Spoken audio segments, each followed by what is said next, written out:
Maybe difficult to believe, but there's not actually a whole lot left to do on PNF 404. Well, you have looted the planet clean of almost all its fruit. We've been here for nearly a month, and when you put it that way, we've excavated all the fruit on PNF 404 in the space of a month. These copites, you don't want to fuck with them. No, they're industrious. They're just crappy at government. they're like ants or badgers, but they have the equivalent of a rat colony of like, what? How do we organize? I don't know. Just eat everything. So now the captains, yeah? You first. I was gonna say the captains are all just gossiping about the Pikmin. I kind of missed everything they said. I mean, gossiping is not really the right word. They were just talking about the different skills that they all had, and Captain Charlie kept trying to interject by saying, "Well, what good is a Pikmin without a strong leader?" Oh, and the other's like, "Captain Charlie, shut up." So you were gonna say? I was thinking about this the other day, but what in Pikmin 3 conclusively suggests that there are no humans on PNF 404? Well, besides the fact that there's just huge chunks of fruit and spaceship tech hanging around and absolutely no evidence of a footprint or fresh trash or even roadkill in the area, I would assume that there's... Huh? Fresh trash? There's like refuse. I mean, like, like poo and stuff. Like, no biological matter. Okay, but that's not really evidence of there not being humans, because no creature in Pikmin poops. This is a G-rated game, after all. Or E-rated, rather. But yeah, I mean, I guess humanity would at this point have evolved. If this continent is 300 million years in the future, I would imagine that humanity has evolved in a way that we can't even imagine. It's not the same bipedal form, maybe. Well, I bring this up because I was thinking, like, you said that there was no refuse anywhere, there's no waste, but there's trash everywhere. There's tin cans, there are flower pots. There's evidence to suggest that humans were here, not necessarily that they're gone, but there's like they definitely existed at some point. Yeah, but I mean, then it comes back to I like how the fish out of water actually literally die. They flop around. But I was going to bring up, though, the fact that this is, like, so many years in the future. Like, first of all, why would they be using the same technology and containers as we do now? Because I get Nintendo's trying to be like, oh, no, but this is how it looks, now it's familiar for the kids and all that, or the player. But, at the same time, 300 million God knows how many years in the future, we'd have evolved, or at least left the planet. Maybe. But it's just a little difficult for me to quite wrap my head around, because if it had been so long since humans had gone, then you would think, like, however many million years, 350 million years, something like that. I like how we're constantly going like that. Anyway, go on. Well, I mean, like we don't recall. Yeah, exactly. So go on. If it's been so long, then even things like the tuna cans that are just pure trash, they would have eroded by now. Like 350 million years, that's not long enough. Oh, I agree with you. I agree. So that must mean one of two things: either humans are still around and they're still producing this garbage, or if they are gone, then it must have been very recent. Yeah. I mean, again, I don't know why they would keep the same technology in the same shapes. Like, where is all my nanomachines? Where's all my cool stuff? I don't know. Maybe technology is just evolving much slower than you would think. Oh yeah. I mean, I was actually talking to a friend of mine the other day about, when you look in movies and stuff, and it's like, oh, technology in the 20s and 1910s, 1920s. You look today, technology has changed so much compared to those days, but compared to like the 90s or the 80s, we're all kind of still the same. Nothing much. Whoa, that's a scary looking dude in the darkness there. I don't think I necessarily agree with that. The invention of the internet pretty much overhauled the entire planet. Yeah, I agree that internet and phones are literally the one thing that has separated us from the 80s and 90s. But can you materially say, after the first iPhone or whatever, that things have changed a lot in the past 10, 20 years? Maybe not on the consumer level, but we have the technology to photograph a black hole. Well, that took ages. The woman who photographed that, like, it took, I think, over 10, 20 years. Because it's the equivalent, someone said it's the equivalent of trying to photograph a donut on the moon. Alright, so, real quick, what I wanted to do was use this bomb to blow up the wall from this side, and not blow up the other bombs, but that didn't quite work out. I love how you just prefaced that. Instead of you should have collected the whole cache of bombs. I could have. But you didn't. But, I didn't think of that, so shut up. I wanted to save at least one of the bombs for the big bulborb that's hiding in the dark with us, but, I guess I'm just gonna have to man mode it. You got lots of spicy berry spice, and you've got tons of red Pikmin and flyers. You got this, bro.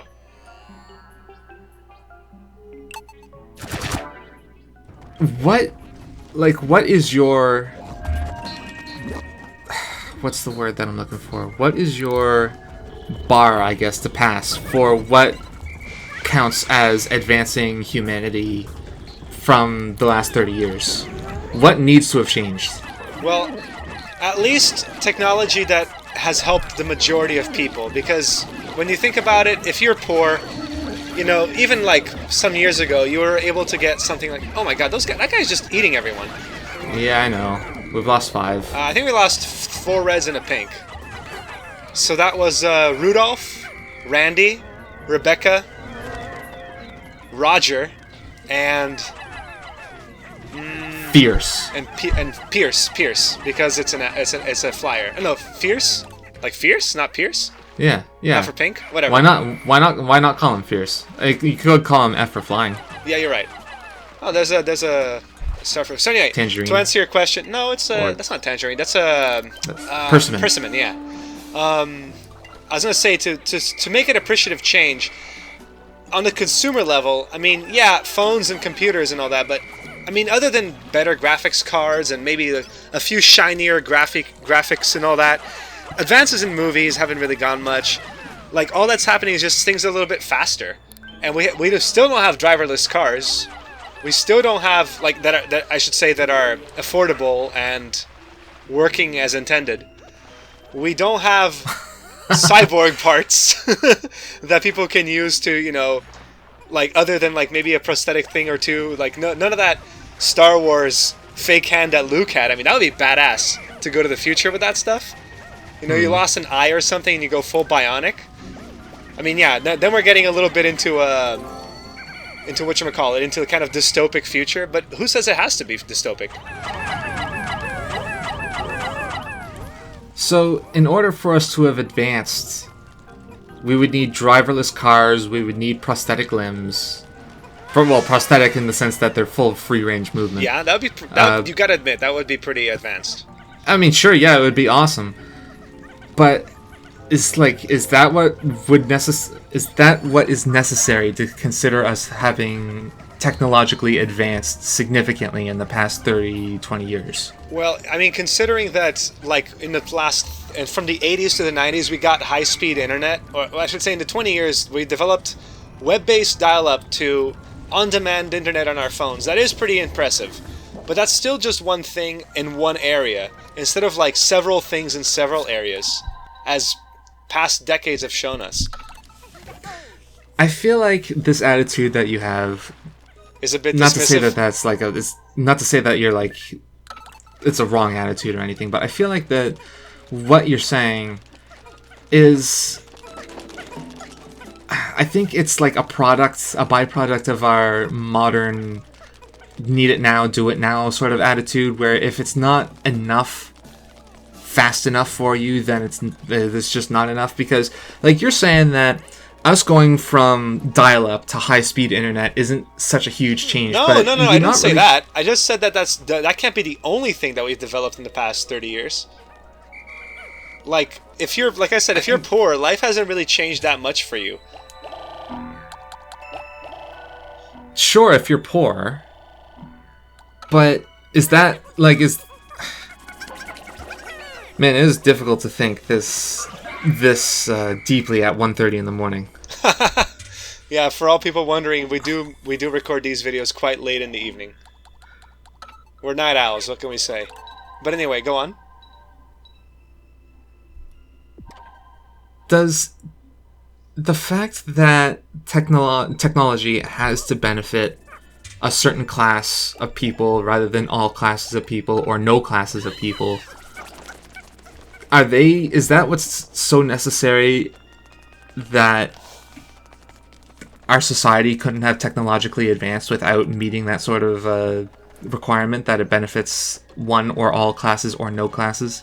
Well, I mean, if you're going to talk, I mean, how do you consider advancement? Because for me, advancement can't just be shiny toys for the well-to-do.